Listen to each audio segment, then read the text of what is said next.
Hey guys, it's Alex. Welcome back to my channel. It has been about a month since I posted a video, which is like 3 years in YouTube world, and I've missed posting videos, but I had my baby girl and I've just been adjusting to being a mom and taking care of a newborn, and I feel like I finally have the hang of it. So I wanted to get on here and start making videos again, which I'm really excited about. Today I'm going to be filming my labor and delivery story. I think this video might be all over the place, and if this background's distracting, I'm sorry. Everly is asleep right here. At the end, I will do a close-up of her and show you guys her, but right now I just want to make sure she stays asleep for this video. Okay, so I'm going to start with July 4th. So July 4th, I was a day before I turned 39 weeks, and I woke up feeling a lot of pain down there. It was feeling like somebody was stabbing me with a knife, and like every 5 minutes, that's what the feeling was like. And so I looked up online, like, what is this symptom? And it was called lightning crotch. So if anyone's ever had that, none of my families had that before. And so they were all like, I don't really know. And so it was a really weird feeling, and I did not like it. So I thought that was labor. I don't know. I thought that I was having contractions. I just didn't know. I was like getting really bad headaches that day, and all these symptoms on Google, it was what it was telling me. So I don't even know. So my hospital's an hour and 10 minutes away. Mind you that. So we left, and because I was like, okay, well, let's go. I was like, I don't know, I've never felt like this before, and I also had lost my mucus plug a couple days before that. So I was just like super nervous. It's my first pregnancy, so I had no idea. And so we start driving down to my hospital, which is an hour and 10 minutes away. We get there. My mom met us there. We get there, and I just filled out the paperwork, and I know the nurses were looking at me like, you're not in labor, girlfriend, but I really thought that I was. Like, I had no idea. So we get back in the room, in the little triage room, and they just had me like undressed from the waist down, hooked me up to the contraction machine and her heart monitor, and they just checked me. It took the whole process of me being there probably took about 3 hours. It was just such a long thing for such a short thing for them to check me. They checked me, and I was only a 2 to a 3, and they said that the feeling was normal, and everything was normal, and I was not in labor. And so they ended up sending me home, which I was really sad about. So then the next day, July 5th, I just kind of wanted to just chill that day. I was like, okay, I was so upset that they sent me home after like that whole ordeal. And so I was like, I'm just not going to think of anything. I'm not going to do anything to try to induce my labor, because my doctor had told me all these things to do, like bounce on the ball and do stairs and all this stuff. So I was just like, I'm just not going to do anything. So that whole day, me and Max, we went to Lowe's, I think. We went to lunch. We just kind of hung out. That night we barbecued dinner together, and we sat outside and just enjoyed the night. And around 9 p.m. I started feeling like cramping in my stomach, like a tight cramp, and I was like, okay, maybe this is a contraction, but I didn't know. I didn't want to say anything because I didn't want to like jinx myself or sound like I was just crazy. So I just kind of like let it be, and I was 39 weeks that day on the 5th. So I just kind of let it be, and I just kind of like, I downloaded a contraction app on my phone, and I just like, to myself, I was just doing it every time I thought that I was having one. And then at that point, they were about 15 minutes apart. So that was at about 9. So then I kind of told Max around 10, I was like, I think I'm having contractions, but they're like every 10 minutes apart. So we don't have to worry about it, but I think that I'm like, these are real contractions because they're actually like hurting. And he was like, oh wow, okay. So then around 10:30, we lay down, and I was just so uncomfortable. I could not sleep. At that point, they were still about 10 minutes apart, but when I laid down, they were worse than when I was standing.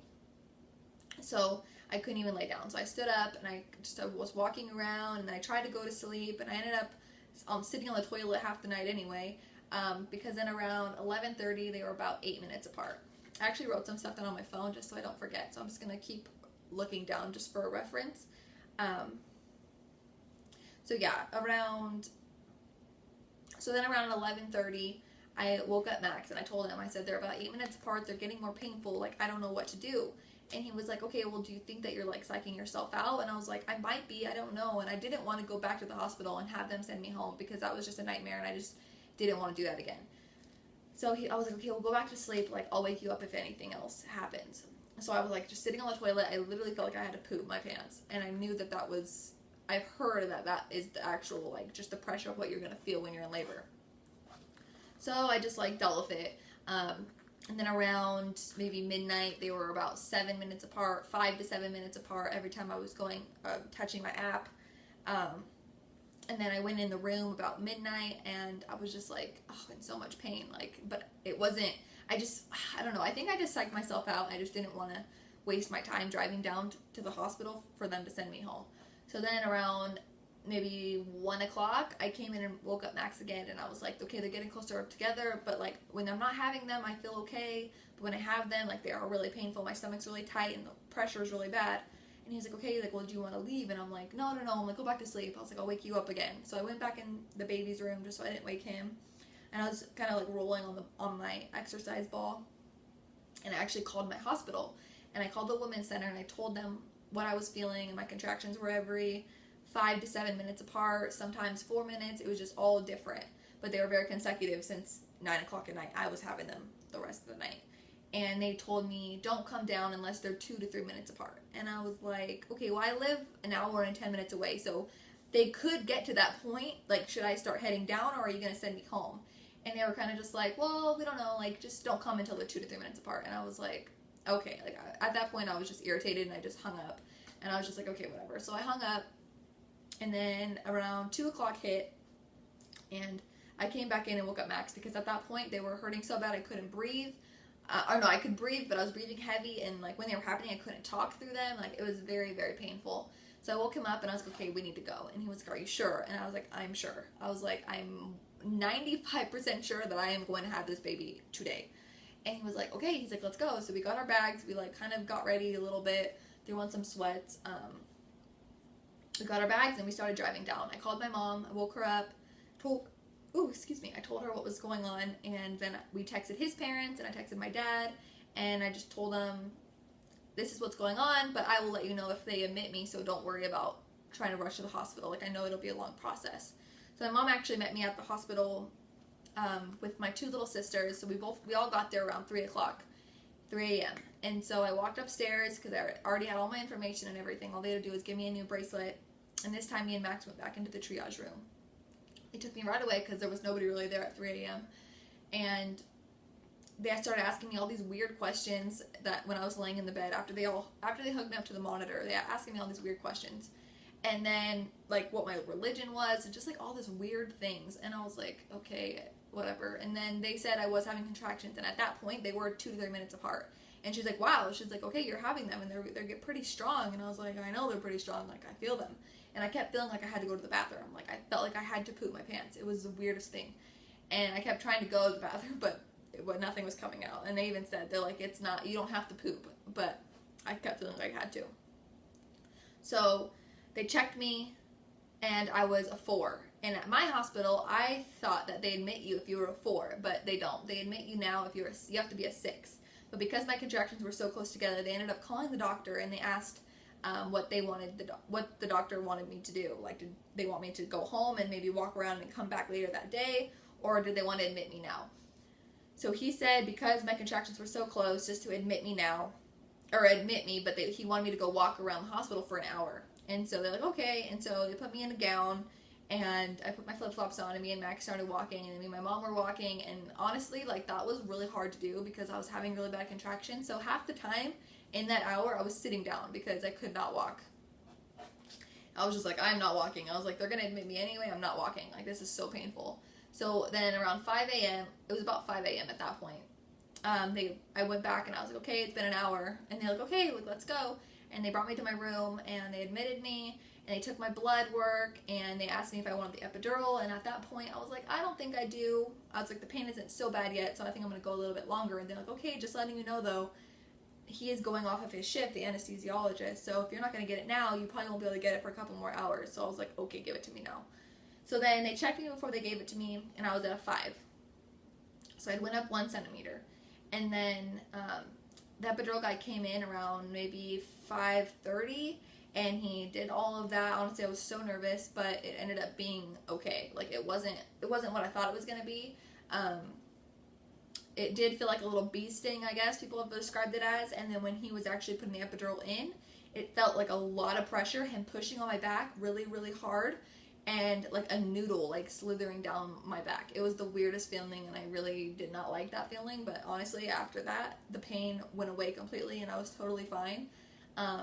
I got an IV, which probably was the most painful thing because they put it in, and the tape they put in so tight that I couldn't even move my hand without it hurting, and it was just horrible. So anyway, I got that. So then around 6 o'clock, more people started showing up for me. I was still only at a 5 though. So people started showing up. We were all hanging out. I ended up having like 25 visitors, which was awesome. It was so cool. Everyone showing up to meet her. Oh yeah, I forgot to say. At 6 a.m. they started giving me Pitocin. So they put me on Pitocin around 6 a.m. And then all my guests started coming in, and all my family members. And then just that whole day, it just kind of went by. I was starving, which I couldn't eat anything but ice chips. But the day just kind of went on. It was just going on slowly. They checked me maybe every 2 hours, and I was like a 6, and then a 7, and an 8. But it wasn't anything like they weren't worried about it. And my water had not broke at this point. So my water had still not broken. And my nurse kept telling me, she's like, okay, I feel your water. It's about to pop, but I'm not going to break it because we'll just see if it does it on its own. So then she came in around 4 o'clock, and she checked me, and she's like, okay, you're a 9. And she popped my water, like, on accident. And so that was, like, a weird feeling. I just felt like I was peeing my pants. It was, like, a really warm feeling. And so, so they popped my water, and then she was like, okay, I'm going to go out. I'm going to get some stuff for delivery, and I'll be back in. We can start practice pushing. So maybe about 4:30, she came back in. She kicked everybody out. Except for my mom and Max and her. So it was just the 3 of us in there. She dimmed all the lights. I had the spotlight on me. And then so then then she told me, she's like, okay, we're going to start practice pushing. And I was like, okay, and I had no idea how to push. I didn't take any of the classes or anything. And she's like, okay, you're just going to push really low in your butt, and you're going to feel like you're pooping, and that's the pushing that I need you to do. So I was like, okay. So then I started doing it, and I was like, is this right? And she's like, yeah, that's right, that's right. And I actually could feel my feet the whole time. So all I felt down there, like, it was numb, but I felt a lot of pressure. And that was not very it was pretty painful, but I could only imagine how it felt if I didn't have my epidural. And so I was pushing and pushing and pushing, and maybe around, I don't know, 4:30, I don't know, the head was crowning right when I started practice pushing. Her head was right there, and she's like, oh my gosh, she has hair. And I'm like, oh my gosh, that was so fast, I just started pushing. So then I just kept pushing. There was still 3 of us in there, and I'm kind of thinking, like, shouldn't more people be in here? Like, where's the doctor? Like, you're telling me my baby's head is right there. Like, I was getting a little worried. I didn't know what was going on. And so then maybe around, I don't really know the exact times. I'm just gonna kind of do a rough estimate. I'd say around maybe 4:45, she tells me to stop pushing. And I was like, I need to push. And she was like, honestly, don't push because the doctor is not even at the hospital yet. And I'm like, what? And she's like, we just called her. She's on her way here. And I'm like thinking in my head, like, I don't think I can wait another 30 minutes for her to get here. Like, I need to push her out now. Like, the urge to push was so intense. And I was in so much pain when I wasn't pushing because she was just sitting there with her head half out of me. At least that's what it felt like. And Max and my mom were like, oh my gosh, she has hair. She's right there. And I'm like, oh, I was like, what? I was just tripping out because I still felt okay. Like, I was pushing. I wasn't, like, throwing up or anything. Like, I was still pretty good. I wasn't screaming. I wasn't yelling. Like, I felt okay. I was just in pain. So then I'd say around maybe around maybe like 5:10, she let me do another push, and then she's like, okay, don't push anymore. And I was like, okay, I'm having a contraction. I need to push. And she told me, she's like, the baby will push itself out. And I'm thinking, I'm like, what? And so during my contraction, I could feel the baby, like, moving down. It was the weirdest feeling ever, but I wanted to push, but she said not to. So I was scared that she was just going to pop out. So I stopped pushing. And then, so I'd say the doctor finally got there maybe around 5:30. I pushed once. I pushed again, and the baby popped out. At 5:33, my baby girl was born. She was right there the whole time. So yeah, she popped out. She put her right on my chest. She actually came out facing up, so sunny side up, and her eyes were open, they were just like, oh my goodness. Like, I guess that was like, it's not very common, supposedly. I did tear. I had a 1st-degree tear, I believe, and I had about 2 stitches, which they were shocked about because with a baby's coming out face up, you were supposedly tear more. I'm not really sure. So yeah, but the feeling of her coming out, after her head was out and the rest of her body, like, just kind of, like, slithered out, it was, like, the weirdest feeling, but the relief was amazing. Like, it felt so good to just get her out because it just felt like she was stuck there for so long. They put her right up on my chest, and she was crying, and I was bawling my eyes out. I was just so excited to finally meet her, and zombie arm. Oh, she's so cute. Oh my gosh. And I was just like crying, and I was just so happy to finally meet her. And Max is like looking at her, and he's just like full of joy. My mom is crying, and we were just all so excited. And Max cut her umbilical cord, and then I kept holding her, and they started pushing my placenta out, or they was pushing on my stomach, and I had to do another push to get the placenta out, which I didn't really feel that. And then they started stitching me up while I was holding her, which that was really painful, actually. I felt all of that, and that was very, very painful. That was actually worse than probably pushing her out. And then they took her from me, and they went to go clean her up on the table, and I told Max, I was like, Max, go with her, make sure that she's okay, and like just go check on her. And he's like, I can't. And my mom went over there with her, and Max just started bawling his eyes out, and he was just holding on to me, and he was like, oh my gosh, I love you. Like, it was just like the cutest thing I've ever seen. He was just so happy, because I thought that he was gonna pass out. Like, he did really good during the birth, but he just looked kind of like his face was just blank. And then he started crying. He was just so happy, and it was just such a happy moment. She's over there crying. We're both bawling our eyes out. It was just a very happy moment. And then they weighed her and everything. And after they stitched me up, I was just had her. I just held her, and then I was just looking at her and crying. And she wasn't crying anymore.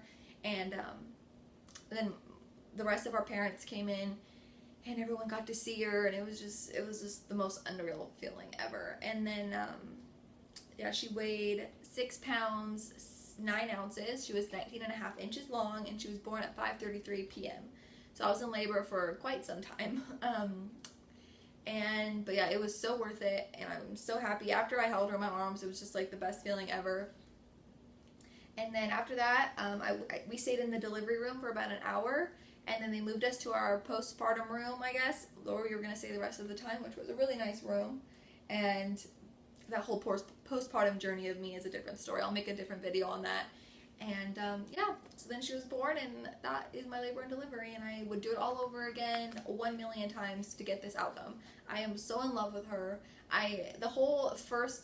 Even now, I just look at her and I just cry. Like, she is just so beautiful, and I'm just so filled with like love, and it's just so impossible to like love something this much. Like, people always told me like, you're gonna fall in love like you've never fell in love before, you're not even gonna know what the feeling is. And I always thought like, okay, like I knew I was gonna love her, but when I met her and I held her for the first time, like just this thing came over me, and I was just so happy and so in love. And even now to this day, like I love her so much. Like I just am so emotional. I'm gonna cry right now just talking about it. So here's Everly. She was born with so much hair. I wanted to put a bow on her for this video, but she's so tiny that no bows fit on her little head. Oh my gosh, look at that little face. Oh, you're gonna wake up? I'm sorry. Look at all her little hair in the back. She has so much hair. Let me show you her little neck. Her favorite thing is getting her hair washed and brushed. It's so cute. Look at all that hair down there. So, she's about 3.5 weeks old right now. Oh, you can open your eyes.